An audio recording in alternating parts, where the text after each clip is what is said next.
Hi dears, welcome back. Sreekrishna Jayanthi ആശംസകൾ. അപ്പോൾ ഇന്ന് നമുക്ക് വീട്ടിൽ എങ്ങനെ കൃഷ്ണകിരീടം എളുപ്പത്തിൽ തയ്യാറാക്കി എടുക്കാൻ നോക്കാം. ശോഭയാത്ര അല്ലെങ്കിൽ കുട്ടികളൊക്കെ വീട്ടിൽ ഒരുക്കാൻ നേരത്ത് പെട്ടെന്ന് നമുക്കിത് തയ്യാറാക്കി എടുക്കാവുന്നതാണ്. അതിന് വേണ്ടിയിട്ട് നമുക്ക് വേണ്ടത് ഒരു പേപ്പറാണ്. ഞാനിപ്പോൾ ഒരു വൈറ്റ് പേപ്പർ എടുത്തിട്ടുണ്ട്. ഇത് A4 സൈസ് പേപ്പർ രണ്ടായിട്ട് മുറിച്ചതാണ്.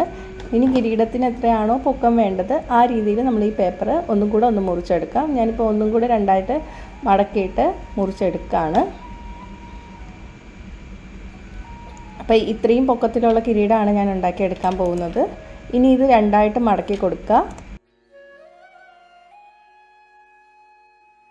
മടക്കിയതിന് ശേഷം നമുക്ക് കിരീടത്തിൻ്റെ ആകൃതി വരച്ചെടുക്കാം. നിങ്ങൾക്ക് ഇഷ്ടമുള്ള മോഡലിൽ വരച്ചെടുക്കാം കേട്ടോ.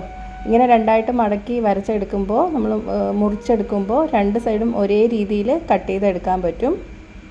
ഇനി നമുക്കിത് കട്ട് ചെയ്തെടുക്കാം. ഇതുപോലെ കട്ട് ചെയ്തെടുക്കാം. ഇനി ഞാനൊരു ഫോം പേപ്പർ എടുത്തിട്ടുണ്ട്. ഈ കട്ട് ചെയ്ത പേപ്പർ നമുക്ക് ഇതിൻ്റെ ബാക്കിലൊന്ന് ഒട്ടിച്ചു കൊടുക്കാം. അപ്പോൾ നമ്മൾ കട്ട് ചെയ്തെടുക്കുമ്പോൾ അനങ്ങാതെ തന്നെ ഇരിക്കും. ഇതേപോലെ കട്ട് ചെയ്തെടുക്കാം. അപ്പോൾ കണ്ടോ, കിരീടത്തിൻ്റെ ആകൃതിയായി. ഇനി നമുക്ക് ഇത് ഇഷ്ടമുള്ള രീതിയിൽ അലങ്കരിച്ചെടുക്കാം കേട്ടോ. ഞാനിതാ ഇതേപോലെ ഒരു നമ്മുടെ തുണിയിലൊക്കെ ഒട്ടിക്കുന്ന സംഭവം ഒട്ടിച്ചു കൊടുക്കുകയാണ്. കല്ലൊട്ടിക്കാം, അല്ലെങ്കിൽ മുത്തുകൾ വാങ്ങി നമ്മൾ ബ്ലൗസിലൊക്കെ വെക്കില്ലേ, അതൊക്കെ വാങ്ങിയിട്ട് ഇതിൻ്റെ പുറത്തോട്ട് ഒട്ടിച്ചു കൊടുക്കാം. ഞാനിപ്പോൾ സിമ്പിളായിട്ടാണ് ചെയ്യുന്നത്. ഇനി അല്ലെങ്കിൽ വേറൊരു മെത്തേഡ് ഉണ്ട്. നമ്മുടെ ഒട്ടിക്കുന്ന പൊട്ടില്ലേ, അത് നമുക്ക് ഇതിൻ്റെ പുറത്ത് ഇതുപോലെ ഒട്ടിച്ചു കൊടുക്കാം, ഈസി ആയിട്ട് തന്നെ. കാണാൻ നല്ല ഭംഗിയില്ലേ. ഇനി മൈപ്പീലി കൂടി വെച്ച് കൊടുക്കണം. ഇതുപോലെ കട്ട് ചെയ്തെടുത്തതിന് ശേഷം ബാക്കിൽ സെലോ ടേപ്പ് വെച്ച് ഒട്ടിച്ചു കൊടുക്കുക.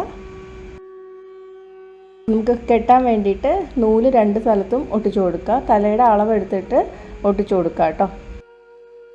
അപ്പം നമ്മുടെ കൃഷ്ണൻ്റെ കിരീടം റെഡി ആയിട്ടുണ്ട്. നല്ല ഭംഗിയില്ലേ.